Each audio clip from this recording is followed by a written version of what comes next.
Profesor Pravnog fakulteta Dejan Đurđević kao funkcioner SNS-a 2014. godine podneo je ostavku na jednu državnu funkciju, odnosno na mesto predsednika Republičke izborne komisije, poštujući tako odluku SNS-a da iz etičkih i moralnih razloga ne može da bude na dve funkcije.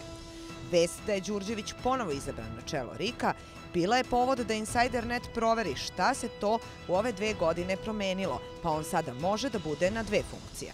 Ispostavilo se da je ostavku podneo samo formalno, a u stvari sve vreme je bio predsednik Republičke izborne komisije, jer Skupština nije usvojila njegovu ostavku. Uoči raspisivanja ovogodišnjih izbora, Skupština Srbije je konačno usvojila ostavku Đurđevića, ali ispostavilo se opet samo formalno, jer ga je na isto mesto, istog dana, ponovo predložio SNS, a Skupština izabrala. Tako Đurđević opet sedi u dve fotelje, na čelu RIK-a i na čelu Republičkog sekretarijata za zakonodavstvo.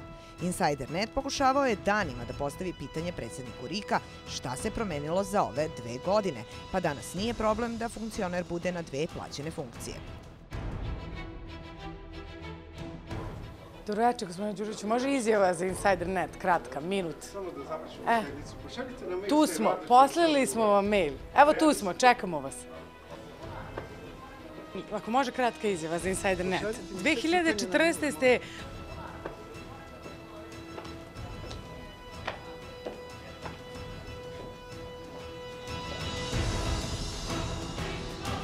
Podneli ste ostavku zbog moralnih razloga. Šta vas sprečava sada da budete na čelu RIK-a? Pošaljite mi u pisanoj formi uz autorizaciju. Gospodine Đurđeviću, postavila sam vam pitanje i nisam dobila nikakav odgovor. 2014. glavni odbor SNS-a odlučio je da članovi te stranke iz etičkih i moralnih razloga ne mogu da budu na dve plaćene funkcije i da će to biti kontrolisano. Manje od 2 godine kasnije, u martu ove godine, predsednik poslaničke grupe SNS-a u parlamentu Zoran Babić predlaže ponovo Dejana Đurđevića za predsednika RIK-a, iako on već ima jednu javnu funkciju na kojoj prima platu, i to na čelu Republičkog sekretarijata za zakonodavstvo. Zoran Babić nije bio spreman za Insider.net da objasni kako je moguće da ni on ni poslanici SNS-a nisu poštovali odluke svoje stranke, kada su ponovo predložili i izabrali Đurđevića za šefa RIK-a. Gospodine Babić, Ana Divac, Insider.net, jedno pitanje samo. Zbog čega ste izabrali Dejana Đurđevića da ponovo bude predsednik RIK-a? Ja mislim da smo se dogovorili o tome, malim se. Pa evo, došla sam da vas pitam. Hvala vam.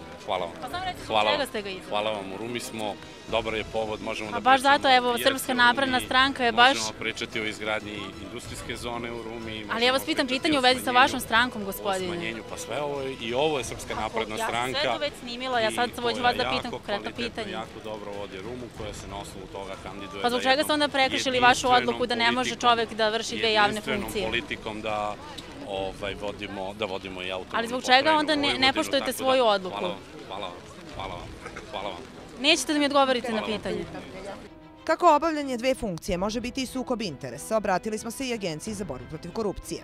Na pitanje Insider.neta odgovorili su da je u toku postupak po zahtevu Dejana Đurđevića u kome će se utvrditi da li je obavljanje dve funkcije i u sukobu interesa. Zanimljivo je da su i još 3 članova RIK-a, Marko Janković, Maja Pečić i Sonja Podunavac, sledeći primer Đurđevića, takođe podneli ostavke 2014.